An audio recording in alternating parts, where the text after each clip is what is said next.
सभी दोस्तों को नमस्कार, सत श्री अकाल। एक बार फिर से स्वागत है आपका अपने यूट्यूब चैनल स्टडी पॉइंट 1257 पर। दोस्तों, आज की वीडियो में हम बात करेंगे ईस्ट इंडिया कंपनी के बारे में। जो student Punjab TET, master cadre, C TET, UP TET और पटवारी एग्जाम की तैयारी कर रहे हैं, उनके लिए वीडियो काफ़ी इंपॉर्टेंट होने वाली है, तो वीडियो के शुरू से अंत तक बने रहें। चलिए बिना देरी किए आज की वीडियो शुरू करते हैं। प्रश्न नंबर 1, निम्नलिखित में से कौन जहांगीर के दरबार में ब्रिटिश राजा जेम्स प्रथम का दूत था? यहाँ 4 ऑप्शन है। A William Hawkins, B William Finch, C Pietro Della Valle, D Edward Terry. तो दोस्तों, प्रश्न नंबर 1 का हमारा राइट आंसर ऑप्शन नंबर ए, विलियम हॉकिंस राजा जेम्स प्रथम का दूत था और वो जहांगीर के समय में भारत आया था। इसने 1607 से यात्रा शुरू की और 1609 में ये आगरा पहुंचा था। काफ़ी मेहनत मशक्क़त करने के बाद ये जहांगीर से मिल पाया और जहांगीर ने इसको एक उपाधि दी थी जिसका नाम है इंग्लिश खान।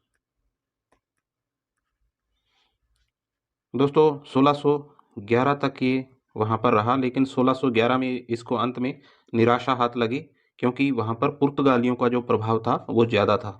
प्रश्न नंबर 2, ईस्ट इंडिया कंपनी की स्थापना भारत में किस स्थान पर की गई? यहाँ 4 ऑप्शन है। A Chandannagar, B Karaikal, C Mahe, Mauritius. तो दोस्तों, प्रश्न नंबर 2 का right answer option number A, Chandannagar में ईस्ट इंडिया कंपनी की स्थापना की गई थी और ये वेस्ट बंगाल में पड़ता है। कोलकाता से ये 35 किलोमीटर दूर पड़ता है। और दोस्तों, यहाँ पर फ्रांसीसियों का प्रभाव ज़्यादा था। 1673 तक यहाँ पर फ्रांसीसियों का प्रभाव रहा। 1757 में जो चंद्रनगर का युद्ध हुआ था अंग्रेज़ों और फ्रांसीसियों के बीच में, जिसमें अंग्रेज़ों की जीत हुई, लेकिन 1763 में इसको फिर वापस 1763 में इसको वापस फ्रांसीसियों ने अपने कब्ज़े में ले लिया था और ये 1950 तक भारत में रहे थे। फ्रांसीसी 1950 तक भारत में रहे थे। प्रश्न नंबर 3, निम्नलिखित में से किसने हड़प नीति की शुरुआत की थी? तो दोस्तों, यहाँ 4 option. A Lord Canning, B Lord Ripon, C Lord Dalhousie, D Warren Hastings. तो दोस्तों, प्रश्न नंबर 3 का हमारा right answer option number C, Lord Dalhousie ने हड़प की नीति अपनाई थी।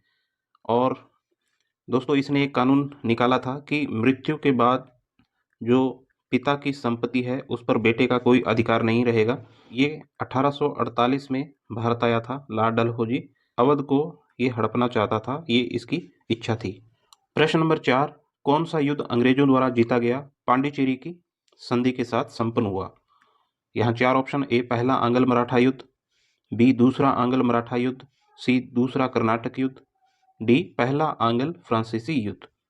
तो दोस्तों, प्रश्न नंबर 4 का हमारा right answer option number C, दूसरा कर्नाटक युद्ध अंग्रेजों द्वारा जीता गया था और पांडिचेरी की संधि हुई थी और ये युद्ध 1749 से लेकर 54 तक लड़ा गया था। ये युद्ध अंग्रेज और फ्रांस के बीच में हुआ, लेकिन इसमें अंग्रेज विजेता रहे। प्रश्न नंबर 5, ईस्ट इंडिया कंपनी की स्थापना के समय भारत का शासक कौन था? दोस्तों, यहाँ 4 ऑप्शन। ए जहांगीर, बी अकबर, सी शेरशाह सूरी और डी औरंगजेब। तो दोस्तों, प्रश्न नंबर 5 का हमारा right answer option number B, 1600 में ईस्ट इंडिया कंपनी की स्थापना हुई थी। और दोस्तों, अकबर के दरबार में कौन सा अंग्रेज भारत आया था, ये आपको कमेंट बॉक्स में लिखकर बताना है। प्रश्न नंबर 6, ईस्ट इंडिया कंपनी ने बंगाल की दीवानी का अधिग्रहण किस वर्ष किया था? यहाँ 4 ऑप्शन। ए 1773 ईस्वी, बी 1791 ईस्वी, सी 1765 ईस्वी और डी 1782 ईस्वी। तो दोस्तों, प्रश्न नंबर 6 का हमारा right answer option number C, 1765 में ईस्ट इंडिया कंपनी ने बंगाल की दीवानी का अधिग्रहण प्राप्त कर लिया था और उस समय जो शासक था वो था शाह आलम था। इसने कंपनी को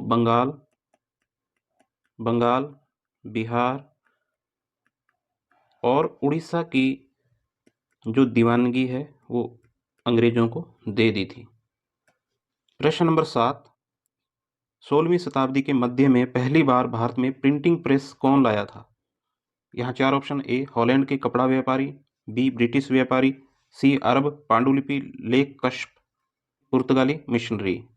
पुर्तगाली जो थे वो प्रिंटिंग प्रेस लेके आए थे और इन्होंने गोवा में ये प्रिंटिंग प्रेस लगाई थी और वहाँ पर 1674 में कोंकणी और कन्नड़ भाषा में 50 पुस्तकें छपी थी।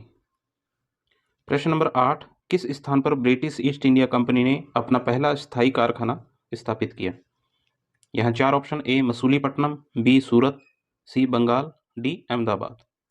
तो दोस्तों प्रश्न नंबर 8 का हमारा right answer option number B, Surat में पहला स्थायी कारखाना इन्होंने खोला। 1608 में कैप्टन हॉकिंस जो है वो जहांगीर के दरबार में आया था, लेकिन असफल रहा वह, क्योंकि पुर्तगालियों का जो प्रभाव था वो जहांगीर के दरबार में ज़्यादा था। 1613 में इन्होंने स्थायी कारखाना खोलने का अधिकार प्राप्त कर लिया था। प्रश्न नंबर 9, बंगाल के नवाब सिराजुद्दौला को अंग्रेजों ने किस लड़ाई में हराया? यहाँ 4 ऑप्शन, ए 1757 में प्लासी का युद्ध, बी 1760 में वांडीवास की लड़ाई, सी 1761 में पानीपत का तीसरा युद्ध और डी 1764 में बक्सर का युद्ध। तो दोस्तों प्रश्न नंबर 9 का हमारा राइट आंसर ऑप्शन नंबर ए, प्लासी के युद्ध में सिराजुद्दौला को अंग्रेजों ने हराया था। मीर जाफर को नवाब बनाया और ये अंग्रेजों का कठपुतली राजा था। प्रश्न नंबर 10, बक्सर की लड़ाई कब लड़ी गई? यहाँ 4 ऑप्शन, ए 1762 ईस्वी, बी 1764 ईस्वी, सी 1768 ईस्वी और डी 1772 ईस्वी। तो दोस्तों प्रश्न नंबर 10 का हमारा right answer option number B, 1764 में बक्सर की लड़ाई लड़ी गई थी, 22 अक्टूबर 1764। प्रश्न नंबर 11, शुजा-उद-दौला और शाह आलम ने रॉबर्ट क्लाइव के साथ इलाहाबाद में कब संधि की थी? दोस्तों यहाँ 4 ऑप्शन, ए 1764, बी 1767, सी 1766 और डी 1765। दोस्तों प्रश्न नंबर 11 का हमारा right answer option number D, 1765 में इलाहाबाद की संधि की गई थी और ये जो बक्सर का युद्ध हुआ था उसके बाद में ये संधि हुई थी। प्रश्न नंबर 12, अंग्रेजों ने निम्नलिखित में से किस रियासत पर नवाब के कुशासन के बहाने कब्जा कर लिया था? दोस्तों यहाँ 4 ऑप्शन, ए अवध, बी नागपुर, सी सतारा, डी उदयपुर। प्रश्न नंबर 12 का राइट आंसर ऑप्शन नंबर ए अवध। अवध के जो राजा थे वो कौन थे? वाजिद अली शाह। इस पर कुशासन का आरोप लगा अवध को कब्जा लिया था। प्रश्न नंबर 13, भारत में ईस्ट इंडिया कंपनी का पहला गवर्नर जनरल कौन था? यहाँ 4 option, A Robert Clive, B sir John Marshall, C Warren Hastings, D Lord Dalhousie. प्रश्न नंबर 13 का right answer option number C. प्रश्न नंबर 14, किस यूरोपीय ने भारत में सबसे पहले अपना व्यापार फैलाया और प्रभावित किया? यहाँ 4 ऑप्शन, ए ब्रिटिश, बी फ्रेंच, सी डच, डी पुर्तगाली।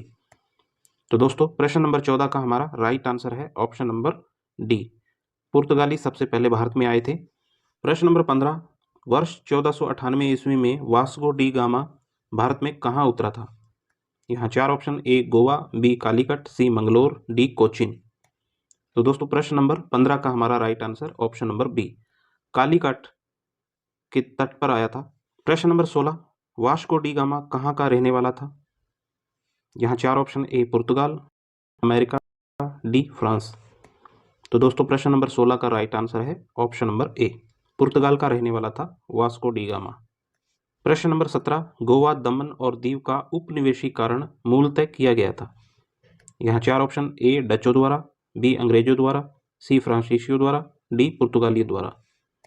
तो दोस्तों प्रश्न नंबर 17 का हमारा right answer option number D, पुर्तगालियों द्वारा। प्रश्न नंबर 18, ईस्ट इंडिया कंपनी को भारत में व्यापार पर विशेषाधिकार प्रदान करने का फरमान जारी किया किसने किया था? ऑप्शन, ए शाह आलम सेकंड, बी बहादुर शाह, सी जहांगीर शाह, डी फर्रुखसियर। तो दोस्तों प्रश्न नंबर 18 का right answer option number D, Farrukhsiyar ने फरमान जारी किया था ईस्ट इंडिया कंपनी को भारत में व्यापार करने के लिए। प्रश्न नंबर 19, पुर्तगालियों ने भारत में सर्वप्रथम कहाँ फैक्ट्री स्थापित की थी? यहाँ 4 option, A Cochin, B Calicut, C Pulicat, D Cannanore. तो दोस्तों प्रश्न नंबर 19 का right answer option number B, Calicut में सबसे पहले फैक्ट्री बनाई थी पुर्तगालियों ने।